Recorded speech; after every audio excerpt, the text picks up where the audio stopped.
Assalamualaikum warahmatullahi wabarakatuh. Saya Senia dengan NPM 192151045. Kali ini saya akan menjelaskan artikel yang saya buat mengenai hakikat kemampuan spasial matematis dan kecemasan matematis siswa. Lantas, apa yang dimaksud dengan kemampuan spasial matematis?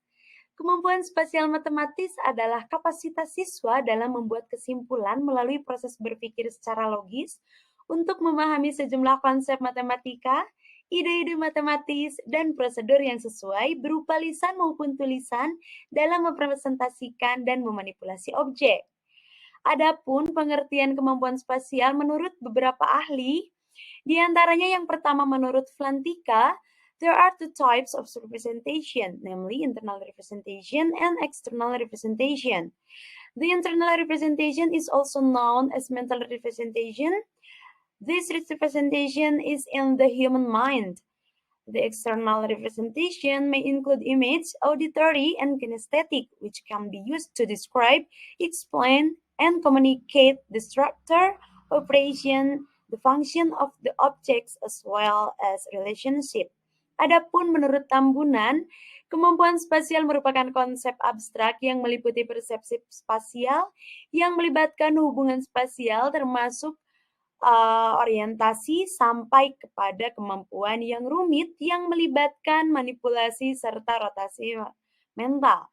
Dengan kemampuan spasial yang baik dapat membantu dalam memahami konsep-konsep matematika. Adapun menurut Armstrong, menyebutkan bahwa kemampuan spasial adalah kemampuan untuk melihat dunia visual spasial secara akurat dan kemampuan untuk melakukan perubahan dengan penglihatan atau membayangkan.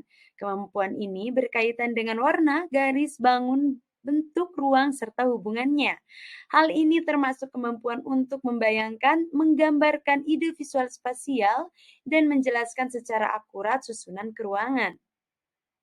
Berdasarkan beberapa pendapat tersebut melalui analisis sintesis, maka dapat disimpulkan bahwa kemampuan spasial matematis adalah kemampuan mental yang bersangkutan dengan pemahaman, manipulasi, reorganisasi, atau menafsirkan hubungan visual.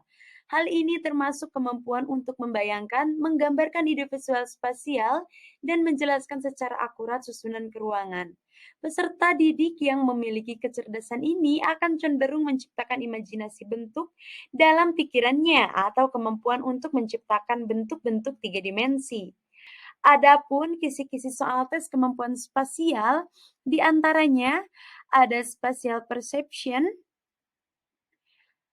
kemudian ada spatial visualization, ada mental rotation, ada spatial relation, dan spatial orientation.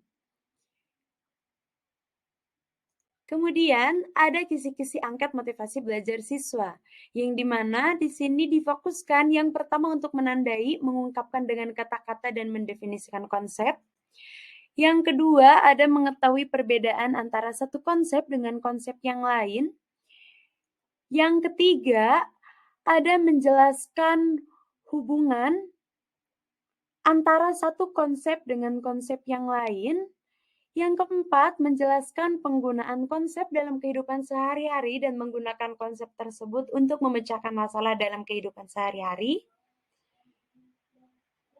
Dan yang terakhir, yaitu menjelaskan penggunaan konsep dalam kehidupan sehari-hari dan menggunakan konsep tersebut untuk memecahkan masalah dalam kehidupan sehari-hari. Selanjutnya, mengenai kecemasan matematis siswa. Dalam proses pendidikan, standar kompetensi lulusan menurut Permendikbud nomor 20 tahun 2016 meliputi 3 ranah, yaitu sikap, pengetahuan, dan keterampilan. Begitupun dengan pembelajaran matematika, ketika aspek tersebut saling berkaitan dan memiliki pengaruh terhadap prestasi dan hasil belajar matematika siswa. Oleh karena itu, perlu adanya frekuensi yang seimbang dalam mengembangkan ketiga ranah secara terukur, tidak hanya mengembangkan atau memperhatikan satu aspek saja. Ranah sikap atau disebut juga dengan ranah afektif merupakan aspek yang melibatkan berbagai kemampuan yang berhubungan dengan bagaimana sikap siswa dalam menghadapi pembelajaran. Adapun pengertian kecemasan matematis menurut beberapa ahli. Di antaranya, menurut Sisigu, ini berkaitan dengan kecemasan matematis mengungkapkan bahwa kecemasan matematis didefinisikan sebagai emosi negatif yang mengganggu proses pemecahan masalah matematika.